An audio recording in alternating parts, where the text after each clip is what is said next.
Hello everyone, I'm Lakmal, a PhD student from EPFL and a research assistant at Idiap Research Institute, Switzerland. Today I'm going to present our work on the topic examining the social context of alcohol drinking in young adults with smartphone sensing.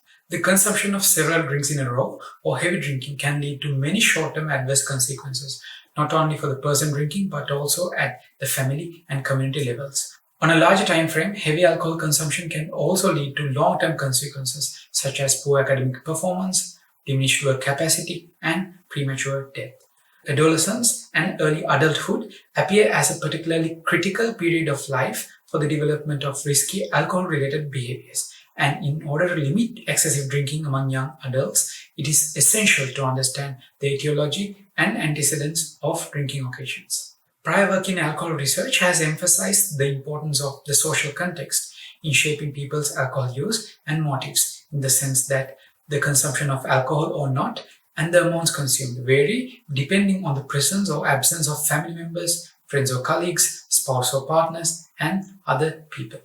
In addition to the possibility of capturing in-situ self-reports, mobile sensing research has used passive sensing data from wearables and smartphones to infer aspects that could be useful to provide interventions or feedback. Some such inferences include inferring drinking nights, inferring heavy drinking episodes, inferring walking under the influence, and detecting drunk driving. However, to the best of our knowledge, mobile sensing has not been widely used to automatically infer the social context of alcohol drinking events, even though identifying general social context has been explored before using mobile sensing. So while there are numerous definitions for the term social context in different disciplines, in this paper we borrow the concept commonly used in alcohol research, which refers to either one or both of the following aspects. Number one, it is the type of relationship. Then number two, the number of people belonging to each type of relationship. So using self-reported information, 7 attributes were derived as shown in the table here. Considering all these things, we ask 3 research questions. Number one, what social contexts around drinking events can be observed by analyzing self-reports and smartphone sensing data? Number 2, can young adults' social context of drinking be inferred using smartphone sensing data? And number 3, are social context inference models robust to different group sizes? And can mobile sensing features infer the sex composition when drinking is done in a group of friends or colleagues? So in order to test our hypothesis, we used a mobile sensing dataset from our previous work. This dataset contains self-reports about drinking events of a group of 241 young adults in Switzerland during weekend nights.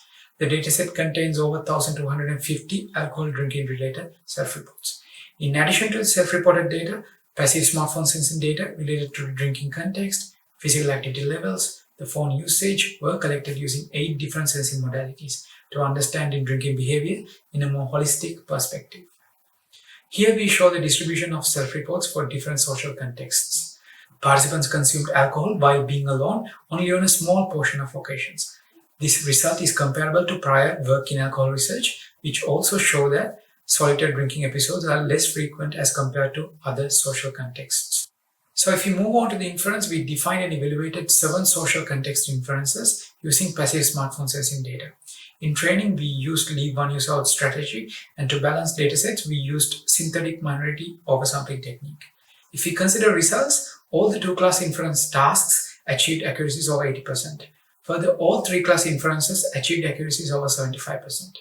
When considering 5 model types we used, random forest classifiers performed the best across majority of the inference tasks. This result suggests that passive mobile sensing features could be used to infer both 2-class and 3-class social contexts related to alcohol consumption with reasonable performance. Here we plot distribution of feature importance values for all social context inferences, grouped by different sensing modalities. Overall, accelerometer produced the most informative feature for all 7 social contexts, and the distributions were sparse. Even though location features were not among the highest for any inference, mean feature importance for location modalities were even higher than accelerometer because the location feature distributions are negatively skewed in many cases. Then for different group sizes, in 3-class inferences, results show that regardless of the grouping threshold, family inference performed well. In addition, for friends and people's social contexts, results dipped and later increased to the same level for higher grouping thresholds.